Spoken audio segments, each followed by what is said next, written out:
ॐ सदाशिवसमारम्भां शङ्कराचार्यमध्यमाम् अस्मदाचार्यपर्यन्तां वन्दे गुरुपरम्पराम्। ओम। जैसा कि मैंने आपको पिछले क्लास में बोला था कि आज मैं आपको मुंडक उपनिषद का सारांश दूंगा, जिसे पिछले क्लास में हमने पूरा किया।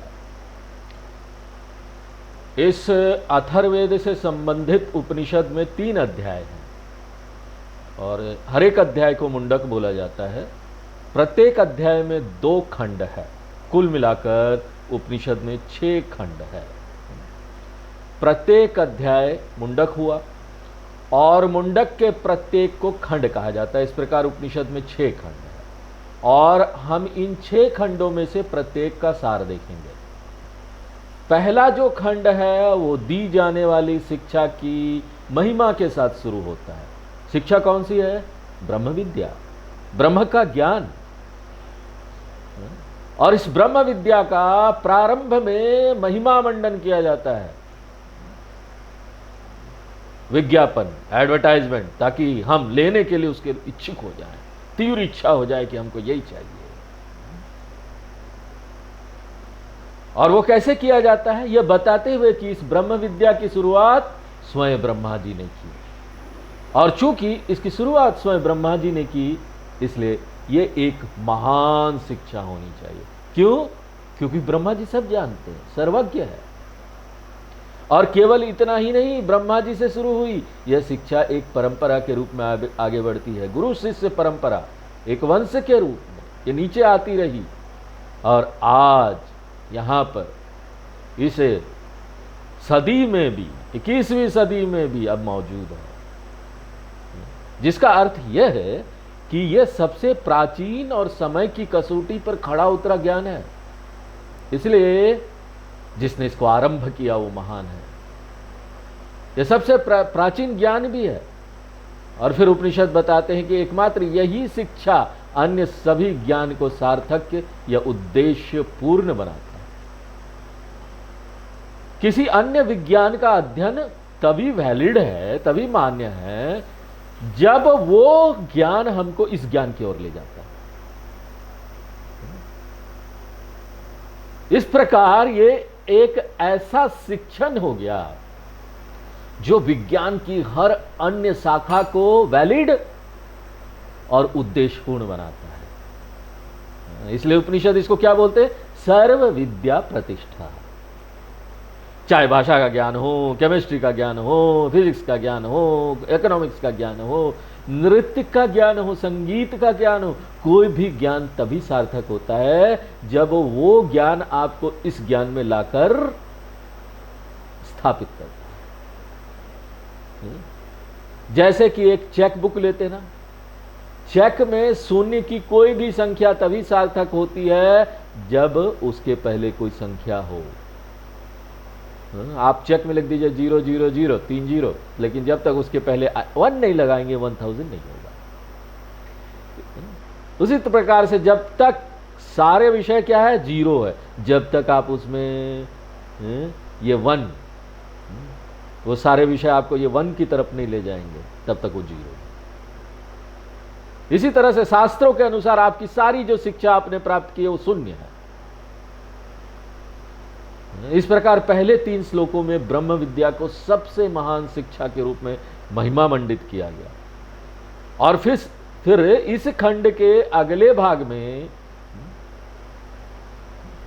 यानी पहले खंड में शिक्षक संक्षेप में पूरी शिक्षा देते हैं। पूरी शिक्षा का एक सिंहावलोकन है, एक बर्ड आई व्यू जो आने वाली है, संक्षेप में बता दिया।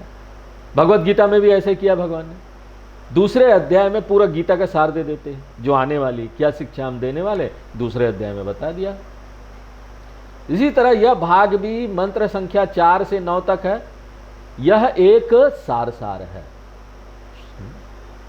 और इस भाग में शिक्षा शौनक शिष्य और अंगिरस गुरु के बीच संवाद के रूप में दी गई है।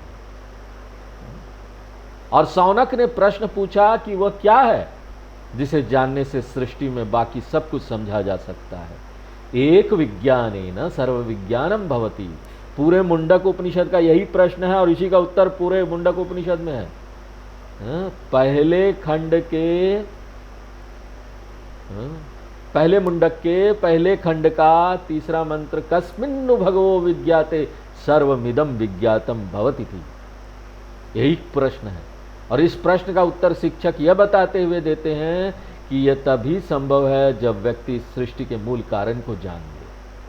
सृष्टि के मूल कारण को, जो इस सृष्टि का पूर्ण कारण है, उसको जानकर व्यक्ति सृष्टि की हर चीज को जान सकता है। जो इस एक मूल सिद्धांत पर आधारित है, वो सिद्धांत क्या है? केवल कारण ही विभिन्न कार्य के रूप में प्रकट होता है। जैसे सोना ही विभिन्न आभूषणों के रूप में प्रकट होता है, केवल लकड़ी ही विभिन्न फर्नीचर के रूप में प्रकट होती है, इसी प्रकार एक कारण तथा अनेक कार्य रूपेण भाति। और चूंकि केवल कारण ही कार्य के रूप में प्रकट होता है, एक कारण विज्ञानेन अनेक कार्य विज्ञानम भवति। और इसलिए शिक्षक एक कारण का ज्ञान देना चाहता है जो सृष्टि का मूल कारण है, और उस मूल कारण को यहां अक्षरम ब्रह्म कहा गया है। और इसलिए ब्रह्म विज्ञानेन सर्व विज्ञानम भवति। और शिक्षक ब्रह्म की परिभाषा भी देता है, यतदृश्यम अग्राह्यम अगोत्रम अवर्णम अचक्षुश्रोत्रम तदपानिपादम। पहले मुंडक के पहले खंड का छठा मंत्र है। ब्रह्म की प्रकृति का वर्णन शिक्षक ने बहुत ही शानदार ढंग से किया और वो बताते हैं कि ब्रह्म ही ब्रह्मांड का कारण है, जिसे जानकर आप सब कुछ जान गए। और वो ये भी बताते हैं कि ब्रह्म एक ऐसा अनूठा विलक्षण कारण है कि ये ही एक ब्रह्म ही निमित्त कारण भी है और उपादान कारण भी है। आमतौर पर क्या होता है, जब कोई आभूषण बनाता है तो निमित्त कारण अलग होता है, यानी सोने का कारीगर जो है वो अलग होता है। सोने का कारीगर थोड़ी ना सोना बन जाता है। और उपादान कारण अलग होता है, यानी सोना उपादान कारण है, मटेरियल है, और निमित्त कारण कौन है? कारीगर। आमतौर पर दुनिया में बनाने वाला अलग होता है, सामग्री अलग होती है। देखिए, आप एक दीवार लीजिए, चारों तरफ दीवार बना दिया, उसमें भी क्या है? राजमिस्त्री निर्माता है और ईंटें, सीमेंट, ये सब सामग्री है। कपड़े के भी मामले में क्या है? रेशा वो सामग्री है, सूत जिसको बुनकर बुनता है। आमतौर पर निर्माता और सामग्री अलग अलग होती है, लेकिन उपनिषद ब्रह्मांड के मामले में बताते हैं कि ब्रह्म निर्माता भी है और ब्रह्म ही सामग्री है जिससे दुनिया बनी है। और इसी को वेदांत की भाषा में अभिन्न निमित्त उपादान कारण ब्रह्म कहते हैं। अभिन्न निमित्त उपादान कारणम। और इस ब्रह्म को जानकर, कौन सा ब्रह्म? अभिन्न निमित्त उपादान कारण रूप ब्रह्म विज्ञानेन सर्वम विज्ञातम भवति। और इस विचार को व्यक्त करने के लिए शिक्षक एक उदाहरण भी देता है, और वो उदाहरण क्या है? मकड़ी का है। और मकड़ी एक विलक्षण उदाहरण है, जहां वो जाला बनाती है और सामग्री क्या है? मकड़ी स्वयं ही सामग्री है, क्योंकि वो उत्पादन करने के लिए सामग्री को अपने अंदर से खींच कर निकालती है। तो इस प्रकार संक्षेप में शिक्षक कहते हैं कि एक कारण ब्रह्म विज्ञानेन सर्वम विज्ञानम भवति। और वो बताते हैं कि इस ब्रह्म के ज्ञान को पराविद्या, उच्च ज्ञान कहा जाता है, उच्चतर ज्ञान, और अन्य सभी ज्ञान अपराविद्या, निम्नतर ज्ञान के अंतर्गत आ जाएंगे। तो ब्रह्म विद्या पराविद्या है और अब्रह्म विद्या अपराविद्या है। तो इस प्रकार वे पराविद्या के साथ अपराविद्या का भी परिचय देते हैं। ये सब श्लोक संख्या 4 से 9 तक संक्षेप में दिया गया है। ये पहले खंड का सार है। और इस खंड में कुछ एक मंत्र ध्यान देने योग्य है, यदि संभव है तो कंठस्थ करने योग्य महत्वपूर्ण मंत्र याद कर लीजिए। इसलिए मैंने पहले खंड से 3 महत्वपूर्ण मंत्र चुने हैं पहला मंत्र तीसरा मंत्र है, जहाँ छात्र जो है, जो शिष्य है, वो ज्ञान मांगता है। कस्मिन्नु भगवो विज्ञाते सर्वमिदं विज्ञातम भवतीति, तीसरा मंत्र। यह मूल प्रश्न इस शिक्षण का आधार है, इसलिए यह मंत्र महत्वपूर्ण है। प्रत्येक उपनिषद में छात्रों द्वारा पूछे गए प्रश्न को हमें याद रखना चाहिए, क्योंकि संपूर्ण उपनिषद उस प्रश्न का उत्तर है। फिर अगला महत्वपूर्ण मंत्र, छठवें मंत्र, जिसमें ब्रह्म की परिभाषा दी गई है। यतदृश्यम अग्राह्यम अगोत्रम अवर्णम, पहले मुंडक के पहले खंड का छठा ब्रह्म की परिभाषा दी गई। फिर अगला महत्वपूर्ण सातवां मंत्र है, जहां शिक्षक बताते हैं कि अकेले ब्रह्म ही निमित्त और उपादान कारण दोनों है, जैसे मकड़ी। यथोर्न नाभिसृजते गृह्णते च, सातवां मंत्र महत्वपूर्ण। ये तीन मंत्र पहले खंड के वीआईपी मंत्र हैं। अब हम दूसरे खंड में जाएंगे। दूसरे खंड में शिक्षक अपरा विद्या पर ध्यान केंद्रित करते हैं। अपरा विद्या का अर्थ है ब्रह्म विद्या के अलावा सभी विज्ञान, हम कह सकते हैं भौतिक विज्ञान। परा विद्या को आध्यात्मिक ज्ञान कह सकते हैं और अपरा विद्या को भौतिक विज्ञान कह सकते हैं। और सभी भौतिक विज्ञानों को दो के रूप में दर्शाया जा सकता है, जिन्हें कर्म और उपासना के रूप में जाना जाता है। सभी भौतिक विज्ञानों को दो विज्ञानों के रूप में दिखाया जा सकता है। एक है कर्म, विभाजित किया जा सकता है। कर्म का अर्थ है सभी प्रकार की क्रियाएं, जिसमें कर्मकांड, अनुष्ठानिक क्रिया भी शामिल है। आपका अपना काम भी शामिल है, दूसरे और जो काम करते हैं, कमाने दमाने का, घर का काम, यानी कि धर्म वाला भी काम और धर्म निरपेक्ष काम, दोनों तरह की क्रिया को कर्म कहा जा सकता है। और दूसरा है उपासना, सभी प्रकार के ध्यान। और ये दो विषय यानी कर्म और उपासना जो अपरा के अंतर्गत आते हैं, दूसरे खंड में इस विद्या पर चर्चा की गई। और इस खंड में शिक्षक उनके प्लस पॉइंट के साथ साथ माइनस पॉइंट के बारे में भी बात करते हैं। एक तो यह कि अगर वो कामना के साथ किए जाते हैं तो वो सभी आपको सीमित भौतिक लक्ष्य दे सकते हैं, पूरा कर सकते हैं। अगर वे भौतिकवादी इच्छाओं के साथ किया जाए तो वे सभी भौतिक परिणाम पैदा कर सकते हैं, जैसे पैसा चाहिए, पद चाहिए, अधिकार चाहिए, सफलता, ऐसी अन्य चीजें। न केवल इस जन्म से संबंधित वे स्वर्ग, भूअरलोक, सुअरलोक, महरलोक, जनलोक जैसे भविष्य के जन्मों से संबंधित भौतिक परिणाम पैदा कर सकते हैं, जहां सुख अधिक परिष्कृत होता है। इसी तरह उपासना भी ब्रह्मलोक पर्यंतम तक जाने वाले सभी प्रकार के सुख पैदा कर सकती है। इस प्रकार कर्म और उपासना, और उसके बाद ये उच्च सुख यहाँ पर ये आपको देंगे। पहले तो संसार का सुख देंगे, फिर उच्च सुख भी देंगे। जब वे ऐसी इच्छा के साथ किए जाते हैं, मान लीजिए कि कर्म और उपासना का अभ्यास भौतिकवादी इच्छा के बिना किया जाता है, तब क्या होगा? विशुद्ध रूप से भगवान के प्रति समर्पण के रूप में, ईश्वर प्रीत्यर्थम, या विशुद्ध रूप से दूसरे की सेवा के रूप में, अपने लिए नहीं दूसरों के लिए, तब वही कर्म और उपासना क्या करते हैं? मन को शुद्ध करते हैं। ये जो अनहेल्थी मानसिक गुण है, जैसे काम, क्रोध, मद, लोभ, मोह, मात्सर्य, सभी विचार कम हो जाएंगे और पुण्य मन विकसित होगा, जिसे हम चित्त शुद्धि कहते हैं। तो ये दो लाभ है एक ही कर्म और उपासना के लिए, और ये इस बात पर निर्भर करता है कि आपकी इच्छा किस प्रकार की है। इसलिए जब आपके पास भौतिक इच्छाएं नहीं होती और आप कर्म और उपासना का अभ्यास करते हैं, तो इसको निष्काम कर्म उपासना कहा जाता है। तो इसलिए अब प्लस पॉइंट क्या है? सकाम कर्म उपासना भौतिक परिणाम देगी, निष्काम कर्म उपासना आंतरिक विकास देगी। ये प्लस पॉइंट है। और माइनस पॉइंट क्या है? माइनस पॉइंट है कि कर्म और उपासना चाहे आप सकामता से करें या निष्कामता से, वे कभी भी ज्ञान और मुक्ति नहीं दे सकते। ये माइनस पॉइंट है। वे आपको एक लेवल तक ले जा सकते हैं, लेकिन वो कभी भी आपको ब्रह्म विद्या नहीं दे सकते। तो आप ध्यान कर रहे हैं तो एक दिन ज्ञान अवश्य प्राप्त होगा? नहीं भैया, ज्ञान प्राप्त करने का प्रश्न ही नहीं है।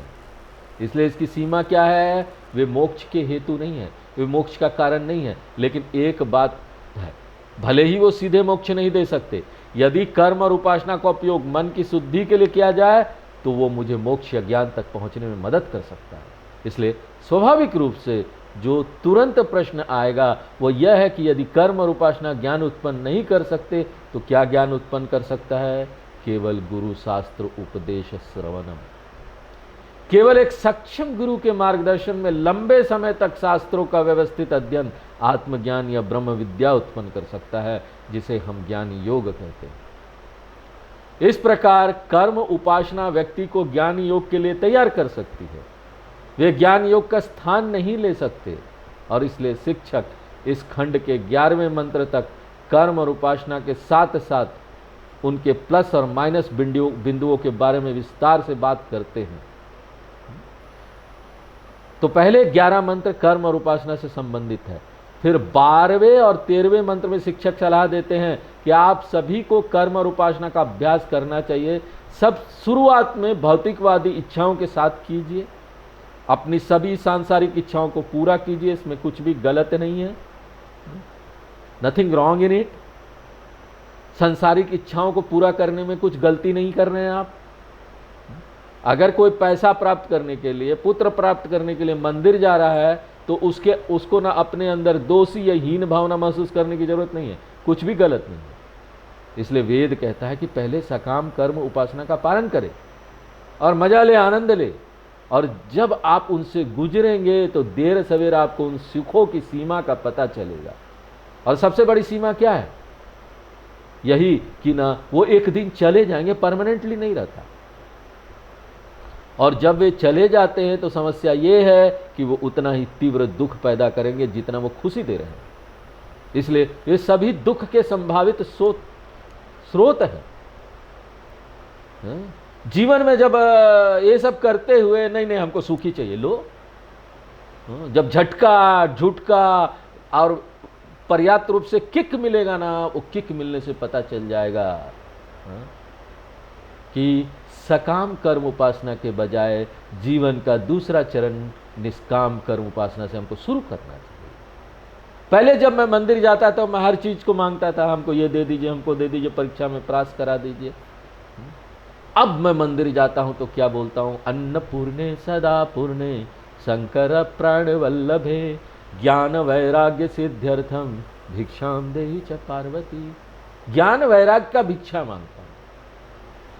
इसलिए पहला चरण सकाम कर्म उपासना है, दूसरा चरण निष्काम कर्म उपासना। तीसरा चरण क्या है? दोनों को छोड़ दीजिए, आगे बढ़िए, या तो छोड़ दीजिए या कम कर दीजिए और अपना जीवन वेदांत विचार के लिए समर्पित कर दीजिए, ब्रह्म विद्या। तो जीवन में प्राथमिकताओं को बदलने पर प्रकाश डाला गया है। परीक्ष लोकान कर्मचितान ब्राह्मण निर्वेद मायात नास्त्य कृतन अकृतेन तद विज्ञानार्थम सगुरुमेवाभिगच्छेत समित पाणी श्रोत्रियम ब्रह्मनिष्ठम। दूसरे खंड का 12वां मंत्र। इसलिए नियमित चरणों से गुजरें और फिर आपका इंटरेस्ट वेदांत में होने लगना चाहिए। नहीं हो रहा तो नियमित चरण पूरा नहीं हुआ, अभी ठीक से नहीं हुआ, उसको फिर से करना चाहिए। उसके बाद ब्रह्म विद्या का अध्ययन करें और मुक्त हो जाए। तो ये विषय है अपराविद्या, और अपराविद्या से पराविद्या की ओर जाना, ये दूसरे खंड का विषय है। और इस खंड में महत्वपूर्ण मंत्र केवल एक मंत्र है जो सबसे महत्वपूर्ण मंत्र है, वो है 12वां मंत्र, जो उन सभी चरणों की बात करता है जिनसे व्यक्ति को गुजरना है। और फिर तीसरा खंड आता है। तीसरे खंड में शिक्षक पराविद्या का परिचय कराता है। अपराविद्या की बात पिछले खंड में की जा चुकी, यानी दूसरे में। तीसरे खंड के दूसरे भाग में शिक्षक पराविद्या का परिचय कराता है, जो मुंडको उपनिषद का केंद्रीय विषय है। और चूंकि यह महत्वपूर्ण विषय है, तीसरा खंड इसी विषय से संबंधित है, चौथा खंड भी इसी विषय से संबंधित है। 2 खंड यानी तीसरा और चौथा पराविद्या से संबंधित। तो ब्रह्म या अक्षरम, जिसे पहले परिभाषित किया गया था, को जगत कारणम के रूप में पेश किया गया है। ब्रह्मांड का कारण और कैसे संपूर्ण ब्रह्मांड ब्रह्म से उत्पन्न होता है, इस पर 9 मंत्र में विस्तार से चर्चा की गई है, जिसे सृष्टि का विषय कहा जाता है। तो इस खंड में सृजन या ब्रह्मांड विज्ञान पर विस्तार से चर्चा की गई है, जिसमें दिखाया गया है कि ब्रह्म कारण है, सब कुछ कार्य है। और सृष्टि कैसे आती है? सबसे पहले 5 सूक्ष्म तत्व आते हैं, अदृश्य तत्व, दिखाई नहीं देते, 5 तत्व, 5 महाभूत, और अदृश्य तत्वों से सभी अदृश्य रचनाएं होती है। एक सूक्ष्म ब्रह्मांड का जन्म होता है जो दिखाई नहीं देता। और अदृश्य ब्रह्मांड क्या है? हमारे सभी मन जो है, सबका मन आ गया, या अदृश्य ब्रह्मांड के अंतर्गत आते हैं। क्या आप मेरा मन देख सकते हैं? क्या मैं आपका मन देख सकता हूं? भगवान का बहुत बहुत शुक्र है, ये बहुत अच्छा है। मैं आपका मन नहीं देख सकता और आप मेरा मन नहीं देख सकते। अगर हर कोई दूसरे का मन देख सकता ना, तो कितनी भयानक बात होती। कोई किसी को पसंद ही नहीं करता। बड़ी खतरनाक बात हो जाती, झगड़ा शुरू हो जाता है। क्योंकि अक्सर हम जो बातें करते हैं वो एक होता है, जो मन में सोचते एक होता है, वो अलग होता है। तो संपूर्ण सूक्ष्म शरीर, जिसमें अंतःकरणम, हमारी सभी वृत्तियां, ज्ञानेंद्रिया, कर्मेंद्रिया, पंच प्राण शामिल है, वो सभी किसके अंतर्गत आते हैं? सूक्ष्म ब्रह्मांड। तो सूक्ष्म तत्व ब्रह्म से पैदा होते हैं और सूक्ष्म सृष्टि ब्रह्म से पैदा होती है। फिर आता है स्थूल तत्व, स्थूल भूतान, वे ब्रह्म से पैदा हुए, और सभी स्थूल शरीर जो दृश्यमान है, दिखाई देता है। तो दृश्यमान शरीर ब्रह्म से पैदा हुए हैं, और वे केवल यही नहीं, चर ही नहीं, अचर, चर अचर सब, चेतना अचेतना वाले सब स्थूल पदार्थ। यहां पर देखिए, ये जिस पर ये लैपटॉप रखा हुआ डेस्क, स्थूल पदार्थ है, अचेतन है। चेतन और अचेतन दोनों ही इस ब्रह्म से पैदा हुए। पहाड़, नदी, ये सभी अचेतन में आते हैं। देवता, मनुष्य, पशु, पौधे, ये सभी चेतन प्राणी में आते हैं, ये सभी पैदा होते हैं। और केवल इतना ही नहीं, शिक्षक कहते हैं कि शास्त्र भी ब्रह्म से पैदा हुआ है, उसकी उत्पत्ति हुई है। ये जो शास्त्र है, किसी व्यक्ति या सामूहिक मानव बुद्धि का आविष्कार नहीं है, यह मानव बुद्धि से पैदा नहीं हुआ है, इसलिए ये भी ब्रह्म से पैदा हुए। सभी वेद जो है ब्रह्म से आए। तो पहले 9 मंत्रों में पराविद्या के एक भाग के रूप में सृष्टि है, और फिर 10वें मंत्र में शिक्षक निष्कर्ष बताता है, जो सबसे महत्वपूर्ण है। निष्कर्ष क्या है? ब्रह्म कारण है, प्रपंच जगत कार्यम है। और यदि ब्रह्म कारणम है और जगत कार्यम है, तो महत्वपूर्ण उपफल जो हम निकालते हैं वो यह है, उपनिष्कर्ष जो हम निकालते हैं वो यह है कि ब्रह्म के अलावा कोई जगत नहीं है। इस प्रकार एक बहुत ही महत्वपूर्ण निष्कर्ष हमें निकालना है। जैसे क्या? यदि सोना कारण है और सभी आभूषण कार्य है, तो मुझे क्या निष्कर्ष मिलता है? सोने के अलावा कोई आभूषण नहीं है। अगर आप मानते हैं कि सोने के अलावा भी कोई आभूषण है, तो मैं एक बात का रिक्वेस्ट आपको करूंगा, क्लास के अंत में आप मुझे सोना दे दीजिएगा, आप आभूषण ले लीजिएगा। क्योंकि आभूषण नाम की कोई चीज नहीं होती। आभूषण, चूड़ी, कुछ और नहीं, बल्कि एक खास रूप को एक नाम दिया गया है। नाम और रूप के अलावा, सोने के वजन के अलावा चूड़ी का 1 मिलीग्राम भी नहीं होता। अब बोलिए चूड़ी का भार इतना है, 1 मिलीग्राम नहीं, वो तो सोने का भार है। यदि आभूषण बनने के बाद आभूषण एक अलग पदार्थ है, तो वजन बढ़ गया होगा, क्योंकि सोने का वजन और आभूषण का वजन भी होगा। आपने 10 ग्राम सोना दिया और आभूषण बना, अब आपको 15 ग्राम उसमें ढूंढना होगा, लेकिन आप देखेंगे अरे कुछ भी इंक्रीज नहीं हुआ। अगर होगा तो कुछ डिक्रीज होगा, कारीगर कुछ निकाल लेगा लेकिन यहाँ पर इंक्रीज नहीं होने वाला। इसलिए आभूषण बनाते समय वजन में कोई वृद्धि न होना दर्शाता है कि आभूषण एक पदार्थ नहीं है, वो केवल मुंह से बोलने के लिए मौखिक अभिव्यक्ति है, जिसका उपयोग मैं व्यवहार के लिए, लेन देन के लिए करता हूं। यदि मैं चूड़ी, चैन, अंगूठी शब्द का उपयोग नहीं करता हूं और मैं बोलूंगा सोना ले आओ, ये सोना ले आओ, वो सोना ले आओ, किसी को समझ में नहीं आएगा, मैं लेन देन नहीं कर पाऊंगा, क्योंकि सभी सोना है। इसलिए सभी उत्पादों को केवल मौखिक अस्तित्व मिला हुआ है, मुंह से बोलने के लिए, कोई ठोस अस्तित्व नहीं है। इसलिए शिक्षक क्या बोलते हैं, जल नाम का कोई पदार्थ नहीं है, पृथ्वी नाम का कोई पदार्थ नहीं है। पहाड़ नदी कहते हैं, लेकिन स्वामी जी आप कहते हैं कि वो है ही नहीं, लेकिन कितना वो ठोस लगता है, मूर्त है, दिखाई देता है। मूर्तता हमेशा कारण से होती है। जब मैं कहता हूं कि ये डेस्क मूर्त है तो मैं क्या यहां पर छू रहा हूं, लकड़ी को ही तो छू रहा हूं। जब मैं कहता हूं डेस्क भारी है तो भारीपन किस चीज का, लकड़ी का ही तो है। जब मैं कहता हूं कि डेस्क महंगी है तो कीमत सिर्फ पदार्थ की तो है। इसी तरह दुनिया की मूर्तता ब्रह्म से संबंधित है। इसलिए ब्रह्म था, ब्रह्म है और ब्रह्म रहेगा। बीच में हम एक शब्द डालते हैं और हम खुद ही उस शब्द को वापस ले लेते हैं। इसलिए शिक्षा का सार क्या है, सर्वम ब्रह्ममयम जगत, सर्वम ब्रह्ममयम जगत। और यही बात 10वें और सबसे महत्वपूर्ण मंत्र में बताई गई है। पुरुषम एवेदम विश्वम कर्म तपो ब्रह्म परामृतम एतद्यो वेद निहितम गुहायाम सो विद्या ग्रंथिम विकीरती है सौम्य। दूसरे मुंडक के पहले खंड का 10वां मंत्र है। और यह बताकर गुरु ने विद्यार्थियों के प्रश्न का उत्तर भी दिया। प्रश्न क्या था, प्रश्न था एक विज्ञानेन सर्व विज्ञानम। गुरु ने उत्तर दिया कि एक ब्रह्म को जानकर तुमने पूरी सृष्टि को जान लिया, क्योंकि पूरी सृष्टि क्या है, ब्रह्म प्लस विभिन्न नाम और रूप है। तो ये क्या है, ब्रह्म प्लस एक नाम और रूप। वो क्या है, ब्रह्म प्लस एक नाम रूप। वो क्या है, ब्रह्म प्लस एक नाम रूप। तारा क्या है, ब्रह्म प्लस एक और नाम और रूप। तो यह तीसरे खंड का सार है। और इस खंड में भी कुछ महत्वपूर्ण मंत्र है। 3 मंत्र महत्वपूर्ण है। पहला मंत्र महत्वपूर्ण है जो कि बताता है कि ब्रह्म संसार की सृष्टि स्थिति लय कारणम है, चिंगारी और अग्नि का उदाहरण देकर। जैसे सभी चिंगारियां अग्नि से पैदा होती है और वापस अग्नि तत्व में ही विलीन हो जाती है। वास्तव में चिंगारी अग्नि का ही दूसरा नाम है। कैसे पता आपको, क्योंकि चिंगारी का सार वही है जो आग का सार है।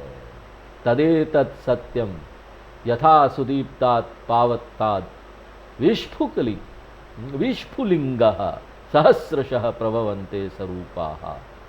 पहला मंत्र। फिर दूसरा मंत्र भी महत्वपूर्ण है, क्योंकि इसमें भी ब्रह्म की परिभाषा बहुत सुंदर ढंग से दी गई है, जिसे शंकराचार्य जी अक्सर कोट करते रहते हैं। दिव्यो ह्यमूर्त पुरुषः सह बाह्यभ्यंतरो यजः अप्राणो यमना शुभ्रः यक्षरात परतः परः। दूसरा मंत्र बहुत महत्वपूर्ण मंत्र। और फिर 10वां और अंतिम मंत्र भी एक महत्वपूर्ण मंत्र है, क्योंकि अकेले इस मंत्र में प्राप्त होने वाला विचार ही यहां पर सब आता है। और प्राप्त होने वाला विचार क्या है, सेंट्रल थीम इसी में आता है। यदि ब्रह्म कारण है और जगत कार्य है, निष्कर्ष यह है कि ब्रह्म से अलग कोई जगत नहीं है। इसके बाद तीसरा खंड समाप्त हो गया। अब हम चौथे खंड में प्रवेश करेंगे, जिसमें पराविद्या का विषय जारी रहता है।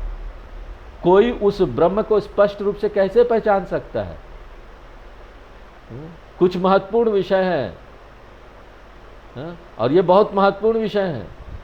कोई उस ब्रह्म को कैसे पहचान सकता है, जब कार्य मौजूद है तो कोई कारणम को कैसे जान सकता है। कार्य मेरे सामने है, कारण को कैसे पहचाना जाए। मान लीजिए मेरे पास आभूषण है, सोने को कैसे पहचाना जाए, बहुत सरल है। सोना वह है जो स्थायी है, भले ही आभूषण आता जाता रहे, आगमा पायना। इसलिए कारण को कैसे पहचान सकते हैं हम, उसे खोजे जो यहाँ पर स्थायी है, उसे खोजे जो सभी आभूषणों में है और उनके बीच है। और तीसरी और महत्वपूर्ण विशेषता क्या है, कारण सोना केवल एक है। इसलिए यदि आप कार्य के भीतर और उसके माध्यम से कारण को समझना चाहते हैं, तो आपको यह समझना होगा कि कारण एकम नित्यम सर्वगतम है, जबकि नाम और रूप क्या है, अनेकम अनित्यम अल्पगतम है। चूड़ी नाम और रूप, जंजीर नाम और रूप, नाम और रूप अनेक है, नाम और रूप परिवर्तन के अधीन है। और एक नाम और रूप यहाँ है दूसरा नाम और रूप वहाँ है, कोई विशेष नाम और रूप इधर है। तो यहाँ पर कोई एक विशेष नाम रूप नहीं है जो सब जगह व्याप्त है, इसलिए नाम और रूप को त्याग दे, उसकी खोज करे जो अंतर्निहित और शाश्वत है।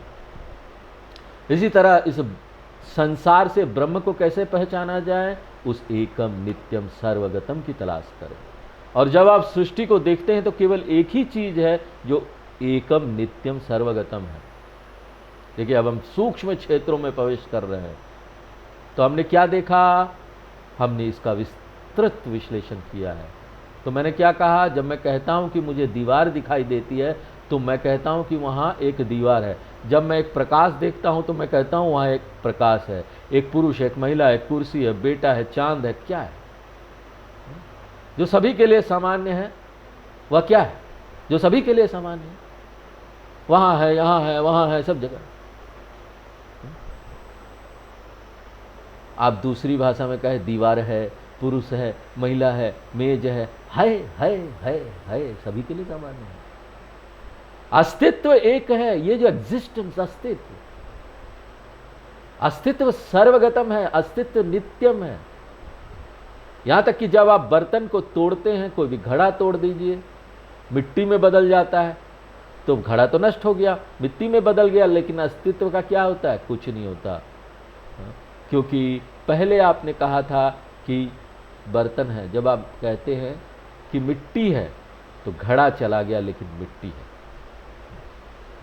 ब्रह्म तो बर्तन तो नाम रूप था, मिट्टी जो उसका मूल तत्व वो है। घड़ा चला गया लेकिन मिट्टी है, इसलिए ब्रह्म क्या है? वो सत है। जो है वो सत है, जो चला गया वो कैसे सत रह सकता है? एग्जिस्टेंस, सत ही ब्रह्म है, सत्यम ब्रह्म। तो ब्रह्म को कैसे पहचाना जाए? सत्ता है सत्य के माध्यम, सत्यम, शुद्ध अस्तित्व के रूप में। और वो कहाँ है? अगर कोई पूछे वो कहाँ है, कहाँ है वो, आपको क्या कहना चाहिए? आप सवाल का जवाब मत दीजिए, उल्टा सवाल कीजिए। आप पूछिए वो कहाँ नहीं है, तो फिर सवाल आता है उसे कहाँ पहचाना जाए? आप उसे हर जगह पहचान सकते हैं, और अगर उसे हर जगह पहचाना जा सकता है तो मेरे अंदर भी है। इसलिए मुझे यह सवाल पूछना है कि क्या है वह जो मेरे अंदर स्थायी है, एकम है, नित्य है, जो हर जगह है, वो मुझ में भी होना चाहिए। तो वही सत्व तत्व जो हर जगह है मुझ में भी है। इसलिए वो क्या है? जो मेरे अंदर स्थायी रूप से है। अगर आप भौतिक शरीर ले तो ये तो लगातार बदल रहा है ना। कुछ समय के लिए मैंने कहा था कि मैं एक युवा लड़का हूँ, फिर मैं जवान हूँ, फिर अब मैं बूढ़ा हो रहा हूँ। इसलिए भौतिक शरीर बदल रहा है, इसकी कोशिकाएं बदल रही है, हमारी भावनाएं मन की बदल रही है, हमारा ज्ञान बदल रहा है, सब कुछ बदल रहा है, लेकिन कुछ तो है जो मेरे अंदर स्थायी रूप से है। अगर आप विश्लेषण करें तो केवल वो एक ही चीज है। वो क्या है? साक्षी चेतना, जो सभी परिवर्तनों के प्रति अवेयर है। वही चेतना स्थायी है। इसलिए जब मैंने सुबह 7 बजे कक्षा शुरू की तो आप मेरे पहले शब्द के प्रति सचेत है, फिर शब्द बदल गए, फिर जो लगातार है वो मैं अवेयर हूँ, मैं अवेयर हूँ, मैं सचेत हूँ। केवल बात यह है कि बीच बीच में कहीं मैं चला जाता हूँ, अचेत हो जाता हूँ, लेकिन फिर मैं सचेत हो जाता हूँ। इसलिए उपनिषद बताता है कि सत्ता ब्रह्म आपके भीतर चित्त आत्मा के रूप में मौजूद है।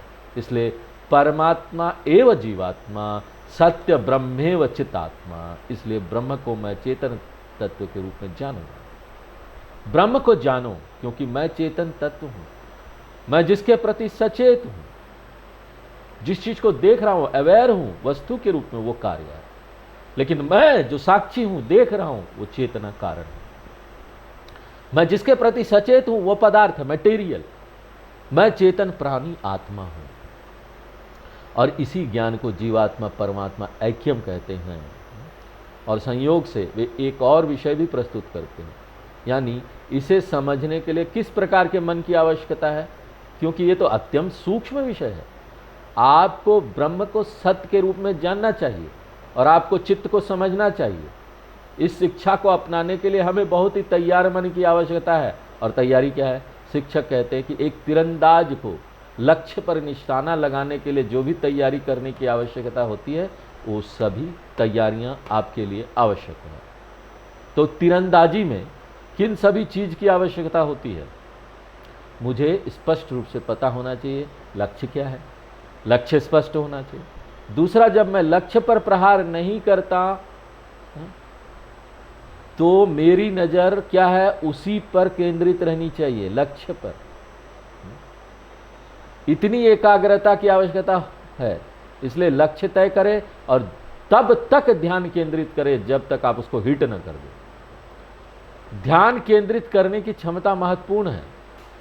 फिर अन्य सभी भटकन से, विकर्षणों से अपने मन को हटाना महत्वपूर्ण है। तीर को तेज किया जाना चाहिए, ठीक है, यह महत्वपूर्ण है, और तीर का सीधा होना महत्वपूर्ण है। यहां पर कोई विवाह कर सकता, कोई पैसे कमा सकता है, बच्चे पाल सकता है, नाती नातिन पाल सकता है, लेकिन मत भूलना, सांसारिक कार्यों से विचलित मत होना, यह एक महत्वपूर्ण बात है। और सूक्ष्म विषय को समझने के लिए एक तेज और एक बढ़िया दिमाग, एक मन विकसित है। मन की सूक्ष्मता महत्वपूर्ण है और उससे भी बढ़कर तीर सीधा होना चाहिए। इसी तरह व्यक्ति को जीवन में ईमानदार और सीधा होना चाहिए। एक बेईमान व्यक्ति जिसके पास नैतिक ईमानदारी नहीं है वो कभी ब्रह्म विद्या प्राप्त नहीं कर सकता। और सबसे बढ़कर सबसे महत्वपूर्ण बात यह है कि धनुष की तुलना शास्त्रों से की गई है, और जैसे धनुष तीर को लक्ष्य तक पहुंचने में मदद करता है, वैसे ही लक्ष्य तक पहुंचने के लिए शास्त्रों की मदद लेनी चाहिए। तभी साधनाओं को धनुर्विद्या के उदाहरण के माध्यम से, सभी साधनाओं को धनुर्विद्या के उदाहरण के माध्यम से शानदार रूप से यहाँ पर प्रस्तुत किया गया है। यह ना चौथे खंड की विषय वस्तु है, और यहाँ पर भी कुछ महत्वपूर्ण मंत्र हैं। चौथा मंत्र धनुर्विद्या का उदाहरण देता है जो बहुत प्रसिद्ध है, प्रणवो धनुषरो यात्मा, चौथा। फिर 9वें मंत्र में इस ज्ञान के लाभ के बारे में बताया गया है, जिसको बाद में विस्तार से बताया जाएगा, और इसको जगह जगह पर कोट किया जाता है। भिद्यते हृदय गंती छिद्यंते सर्व संशया, 9वां मंत्र। फिर 11वां मंत्र है, न तत्र सूर्यो भाति न चंद्र तारकम, बहुत प्रसिद्ध मंत्र है, सभी मंदिरों में आरती के समय यह गाया जाता है। चेतना हर चीज को प्रकाशित करती है, लेकिन चेतना को प्रकाशित करने के लिए किसी चीज की जरूरत नहीं। और फिर 12वां मंत्र भी महत्वपूर्ण है, क्योंकि वह कहता है कि सृष्टि में ब्रह्म के अलावा कुछ भी नहीं है, क्योंकि कारण के अलावा कोई अन्य कार्य नहीं है।